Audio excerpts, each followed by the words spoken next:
ભારતમાં કૃષિ ક્ષેત્ર એની અંદર આપણે આગળનો મુદ્દો દેખીએ. ભારતમાં ખેત ઉત્પાદકતા વધારવા માટેના ઉપાયો. તો ભારતમાં ખેત ઉત્પાદકતા જો વધારવી હોય તો એના માટેના મુખ્ય 3 ઉપાયો આપણે હાથ ધરી શકીએ. એમાં પહેલો છે સંસ્થાકીય સુધારાઓ, ત્રીજું છે ટેકનોલોજીકલ સુધારાઓ અને ત્રીજું છે અન્ય ઉપાયો. હવે જે સંસ્થાકીય સુધારાઓ છે એ સંસ્થાકીય સુધારાઓને આપણે મુખ્ય 4 ભાગમાં સમજી શકીએ. જમીન વિષયક સુધારાઓ, સંસ્થાકીય ધિરાણની પ્રાપ્તિ, કૃષિ પેદાશોની વેચાણ વ્યવસ્થામાં સુધારો અને ચોથું છે કૃષિ સંશોધનો. તો આજે આપણે આ સંસ્થાકીય સુધારાઓ છે એ સંસ્થાકીય સુધારાઓનો અભ્યાસ કરીએ. ચાલો, એમાં પહેલો મુદ્દો છે જમીન વિષયક સુધારાઓ. તો ભારતમાં ખેડૂતોને જમીનની માલિકી મળે અને ગણોતિયાને એટલે કે જે ખેતરમાં જે ખેત મજૂરો કામ કરે છે એને આપણે ગણોતિયા તરીકે ઓળખીએ છીએ. એ ગણોતિયાઓને ખેડ હકોની સલામતી પ્રાપ્ત થાય. ખેડ હકો એનો મતલબ જે વ્યક્તિ ખરેખર ખેતરમાં કામ કરતો હોય, ખેતી કરતો હોય, એને એની માલિકી મળે, એને કહેવાય ખેડ હકની સલામતી. તો એ ખેડ હકની સલામતી પ્રાપ્ત થાય એ માટે જમીનદારી નાબૂદીના કાયદાઓ ઘડવા જોઈએ. ખેડ હકની સલામતી પ્રાપ્ત થાય તથા સાંધ એટલે કે ભાડું જે ગણોત છે એ ભાડાના નિયમન અંગેના કાયદા પસાર કરવામાં આવ્યા છે. જેના કારણે ખેડૂતોનું જે આર્થિક શોષણ થતું હતું એ આર્થિક શોષણ આપણે અટકાવી શકીએ અને ખેત ઉત્પાદનનો જે મોટો ભાગ છે એ ખેત ઉત્પાદનનો મોટો ભાગ જે ખેતરમાં કામ કરે છે ખેત મજૂરો એ લોકોને પ્રાપ્ત થઈ શકે એવી સ્થિતિનું નિર્માણ થતા તેઓ ખેત ઉત્પાદન વધારવા પ્રયત્નશીલ બને અને સરવાળે જે કૃષિ ક્ષેત્ર છે એ કૃષિ ક્ષેત્રની ઉત્પાદકતામાં આપણે વધારો કરી શકીએ. એટલે કે જે ખરેખર ખેતરમાં કામ કરે છે ખેત મજૂર એને જો વધારે પ્રમાણમાં ઉત્પાદન પ્રાપ્ત થશે તો આપોઆપ જ ખેતી ક્ષેત્રમાં સુધારાઓ થશે અને ખેત ઉત્પાદનમાં વધારો થશે. બીજો મુદ્દો છે સંસ્થાકીય ધિરાણની પ્રાપ્તિ.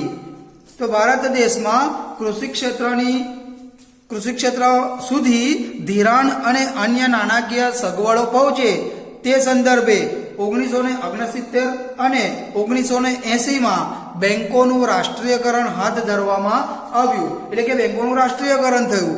આ ઉપરાંત ખેત ધિરાણ પર પૂરતું ધ્યાન આપવા માટે એટલે ખેડૂતોને જેટલા નાણાંની જરૂર હોય, જેટલા સમય માટેની જરૂર હોય એ સુવિધાઓ પૂરી પાડવા માટે દેશની મધ્યસ્થ બેંકનું એક અંગ એટલે કે નાબાર્ડ, જેનું ફૂલ ફોર્મ કહીએ આપણે national bank for agriculture and rural development, એ નાબાર્ડની સ્થાપના 1982 ની અંદર કરવામાં આવી અને તેના અંતર્ગત એટલે કે તેની સાથે સાથે આરઆરબી એટલે કે રિજિયોનલ રૂરલ બેંક્સ એટલે કે પ્રાદેશિક ગ્રામીણ બેંકો અને એલડીબીએસ એટલે કે જેનું ફૂલ ફોર્મ છે લેન્ડ ડેવલપમેન્ટ બેંક્સ, જેને આપણે જમીન વિકાસ બેંકોના નામે પણ ઓળખીએ છીએ, જેની સ્થાપનાઓ કરવામાં આવી જેથી ભારતીય ખેડૂતોને સમયસર પૂરતું અને સસ્તા ભાવે ધિરાણ મળી શકે એ માટેની વ્યવસ્થા ઊભી કરવામાં આવી. આમ સરળ રીતે ખેતી કાર્ય માટે મૂડીની પ્રાપ્તિ પૂરતા અને સસ્તા દરે થતા તેઓ વધુ ખેત ઉત્પાદન મેળવી શકે છે અને વધુ ખેત ઉત્પાદન મેળવી શકે એટલે આપોઆપ જ આપણે જે ખેત ઉત્પાદકતા છે કે ખેત ઉત્પાદકતામાં આપણે વધારો કરી શકીએ. ત્યાર પછી ત્રીજો સુધારો છે કૃષિ પેદાશોની વેચાણ વ્યવસ્થામાં સુધારો કરવો. તો કૃષિ પેદાશોની જે વેચાણ વ્યવસ્થા છે એ વેચાણ વ્યવસ્થામાં રહેલી ખામીઓ દૂર કરવા માટે નીચે મુજબના પાયાના પગલાઓ હાથ ધરવામાં આવ્યા. જેમાં પહેલું છે અનિયંત્રિત બજારોની જે અનિયંત્રિત બજારો હતા એની જગ્યાએ હવે નિયંત્રિત બજારોની સ્થાપના કરવામાં આવી છે. બીજું, ખેત ઉત્પાદનો છે એ ખેત ઉત્પાદનોની અલગ અલગ ગુણવત્તા હોય, એ ગુણવત્તાઓ અનુસાર તેનું વર્ગીકરણ કરવામાં આવે અને એના માટે એગમાર્ક પ્રથા દાખલ કરવામાં આવી છે. એગમાર્કને આપણે એગ્રીકલ્ચર માર્કેટિંગ તરીકે પણ ઓળખીએ છીએ. એટલે કે એગમાર્કની રચના કરવામાં આવી. ત્યાર પછી ત્રીજું છે ખેડૂતો ખેત પેદાશોનો સંગ્રહ કરી શકે તે માટે રાષ્ટ્રીય કોઠાર નિગમ અને રાજ્ય કોઠાર નિગમો ઊભા કરવામાં આવ્યા, જેમાં ખેડૂતોનું જે ઉત્પાદન છે એ ઉત્પાદનને આપણે સંગ્રહ માટે મૂકી શકીએ છીએ. ચોથું છે ખેત પેદાશોની ભાવની માહિતી ખેડૂતો સુધી પહોંચે તે માટેની વ્યવસ્થાઓ ઊભી કરવામાં આવી, એટલે કે બજારમાં ખેત પેદાશોના ભાવ શું ચાલી રહ્યા છે એ ભાવ ખેડૂતો સુધી પહોંચે તો જે વચેટિયાઓ છે એ વચેટિયાઓ તેનો લાભ લઈ શકતા નથી.